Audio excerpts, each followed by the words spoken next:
And they, together, lie down at the bottom of the universe. And a lotus flower sprouts from the navel of Garbhodakshai Vishnu. And when that lotus blooms, Lord Brahma is there in the flower. So Lord Brahma is seated on his lotus flower seat. But he is in material consciousness, so he can't see the Lord. He can't see anything, in fact, because there's no light. There's only darkness. Only the inchoate material elements and the Garbhodaka ocean with its huge waves crashing. But he can't see any of this.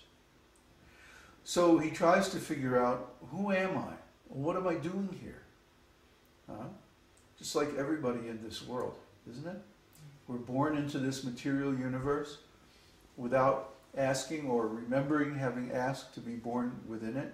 And we're confronted with this bewildering, complex, baffling, frustrating material energy. And then from that we have to figure out what we're doing here. Who am I? What am I doing here? What is the purpose of life? All these same questions confronted Brahma in the beginning of the creation. So he was looking around trying to figure this out. And he even went back down the stem of the lotus flower, trying to find where he had come from. But he couldn't really find anything. So then he came out and he sat down again on the lotus flower, and he heard two words, ta, pa. Ta, pa, these two Sanskrit words, means penance, austerity.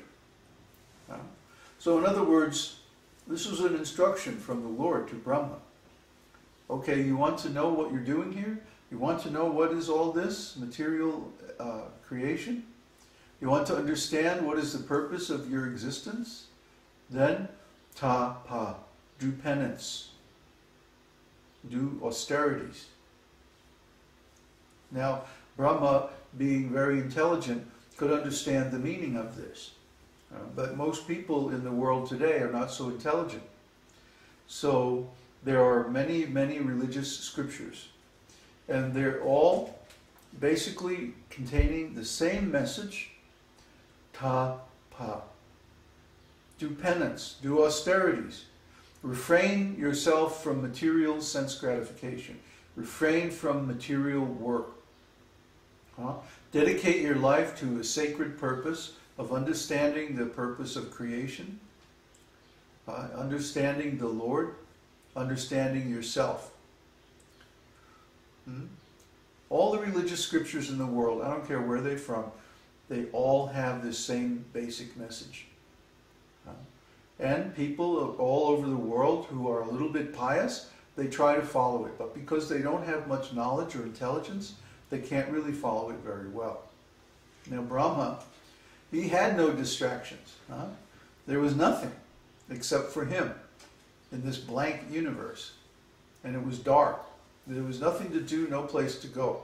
All he could do was follow the instructions. And that's what he did. He sat down for 10,000 years of the demigods, 10,000 celestial years. And he meditated on, what is this material world? Who am I? What am I? What is my purpose? What is the purpose of existence? These basic fundamental questions. We call these the hard questions. These questions confront everyone in this material life.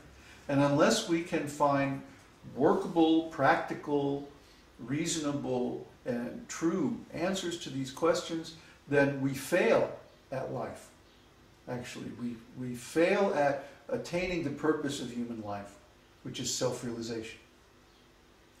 But Brahma, because he is gifted and guided by the Lord, he, after 10,000 years of the demigods meditating on these questions, he attained self-realization.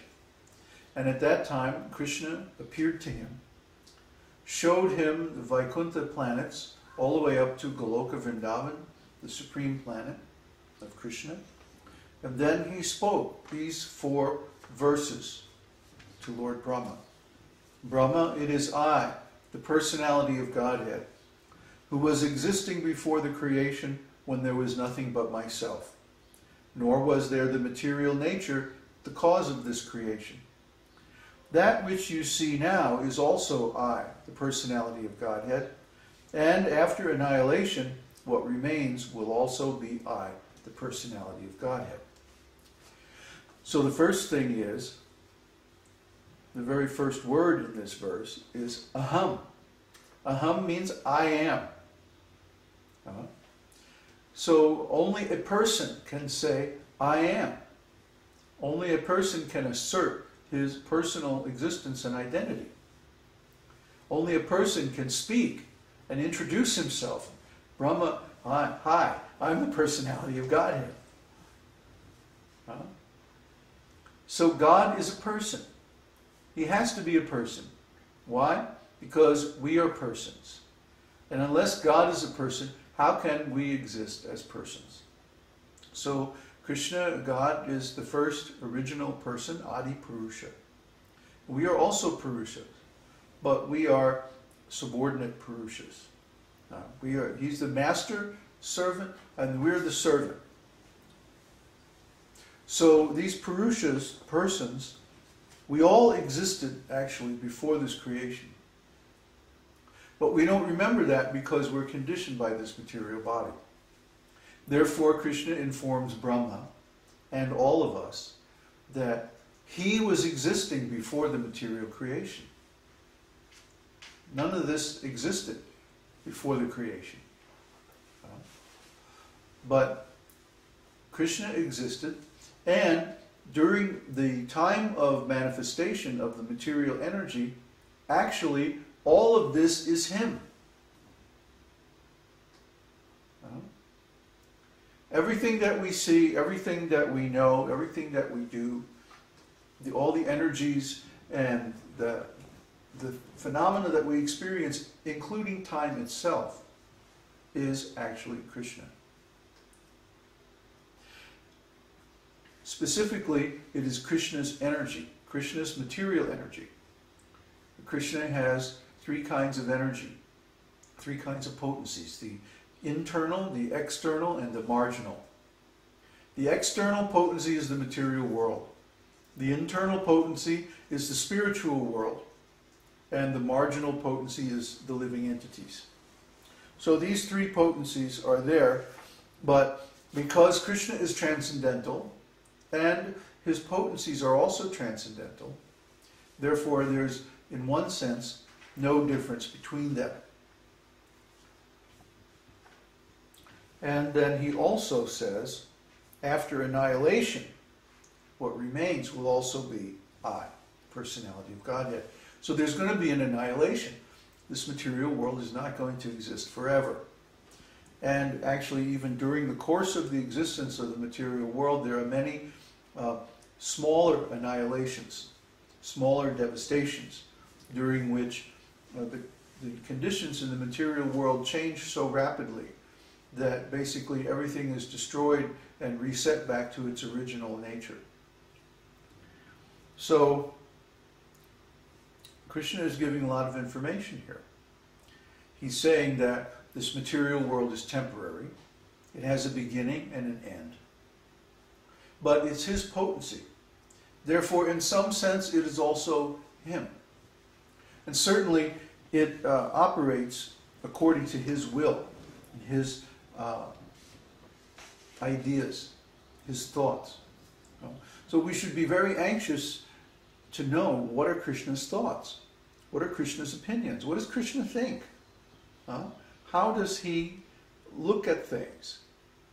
Why? Because his attitudes determine what happens in this world. His feelings, his ideas, his will, his intentions. That's what determines the purpose of life. Not our intentions, but God's intentions. Not our will, but God's will. Yes, we have some tiny independence. We were talking the other day about people who are conditioned in the ordinary ways of life, and they think they're being independent. But actually, everything they do is dependent on these large corporations. They go to some job, and between having to maintain a house or apartment and a car and all their clothes and all their things and drive back and forth to work and buy lunch and everything like that, 80% or more of their income is spent just on maintaining themselves for their job. See? They could live somewhere out in the country in some cheap little village like we did in Veracruz last year. And pay, instead of paying, you know, $2,000 a month for an apartment, pay $500 and have a whole house. I mean, it's very easy. What were we paying? $200. $200, we had a whole 3-bedroom house on a hectare of land. With loads of lemon trees. Yeah, tons of lemon trees and fruit and all kinds.